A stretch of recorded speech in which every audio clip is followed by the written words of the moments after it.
দেখো আজকে একটা সুন্দর জিনিস দেখা, গাছের ফুল একটা তো ছুঁড়ে পড়ে গেল, তারপরে মন খারাপ হয়ে গেল। আর একটা যেটা ধরেছে সেটা আর বাদ দিলাম না, একেবারে গাছে মানে ফুলটা নিয়ে টবে ভরে, টব না গ্লাসে পানি ভর্তি করে রেখে দিলাম। তার উপর আবার গাছ থেকে অপরাজিতা ফুল নিয়ে আসলাম।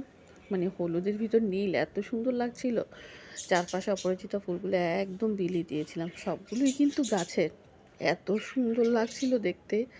আসলে অপরাজিতা ফুলের সৌন্দর্যটাও আলাদা, আর এই ঘট ফুল তো আসলেই আলাদা। কালারটা দেখো কি সুন্দর লাগছে, মনে হচ্ছে অনেক কিছু, মানে এত আশ্চর্য লাগছিল, মনে হচ্ছে ময়ূরের পাখা দেখছি আমি।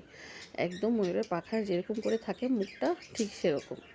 আর হলুদটা তো অসাধারণ, মানে চোখ জুড়িয়ে যায় বলে না, চোখ জুড়িয়ে যাওয়ার মতো একটা, মানে খালি মনে হচ্ছে দেখেই থাকি, মানে একদম এমন একটা দৃশ্য। কার না ভালো লাগে যখন নিচের গাছের ফুলগুলি এরকম এত একদম পরিষ্কার পরিচ্ছন্ন থাকে।